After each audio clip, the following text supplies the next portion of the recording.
ինչ պետք է անենք, որպեսզի այս ճակատամարտը հաղթեցինք, պատերազմը եւս հաղթենք։ Գիտեք, ես պետք է ասեմ, որ այս պատերազմական 4 օրերը իրապես պատմական օրեր են, եւ այդ պատմական օրերը մեր ամբողջ ժողովրդի համար էր, ոչ միայն ասենք առաջնային գծում, այլևս ինչով եմ ցնցված, որ ինչ որտեղ ես կցանկանայի ներողություն խնդրել մեր ժողովրդից, ինչ առումով, որովհետեւ գիտեք, չի ասենք մամուլի քննարկումներում միշտ ասվել է, որ ինչ որտեղ մի Հայաստանում մնացել են մարդիկ, ովքեր անկարող են եղել, մյուս այնպիսի մի տպավորություն ա եղել, թե մի թույլ անօգնական ժողովուրդ է եղել եւ շաբաթ օրը, երբ որ այսինքն ապրիլի 2-ին, երբ որ տարածվեց ուրեմն ադրբեջանական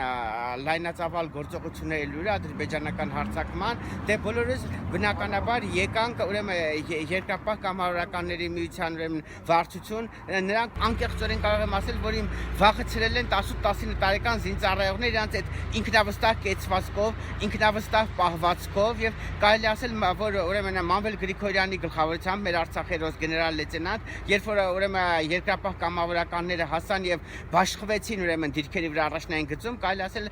գեներալի զորավարի կենսափորձը ուրեմն հուշեց ամենաճիշտ եղանակը, որ ասենք ոչ թե նրանք ինչ որ առանձին ասենք մեծ հատվածներ պետք է հատկացվի, այլ միախառնված զինվորների հետ եւ սա մի հետաքրքիր յուրահատուկ համաձուլվածք տվեց, ուրեմն ինչ էր, չի ասենք 18 տարեկանները իրենց թիկունքում ուրեմն արդեն ոչ թե իրենց թիկունքում, այլ իրենց կողքին զգացին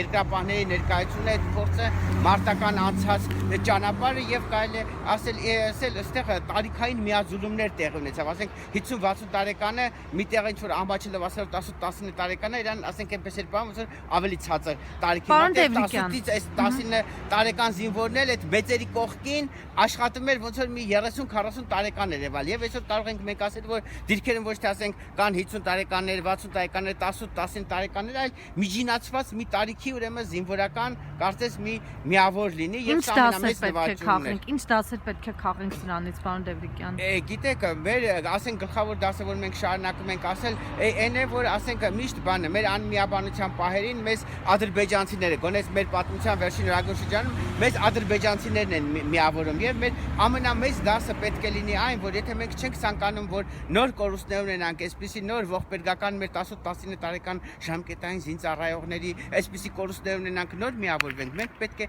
առանց ադրբեջանցիների օգնության միավորվենք։ Եթե մենք այս պահից շարունակվի այս ազգային միասնությունը եւ մենք կարողանանք մեր ներքին խնդիրներն էլ ճիշտ ձևով լուծել, այլևս մեր սխալների համար չեն վճարի 18-ից 19 տարեկան մեր զինծառայողները։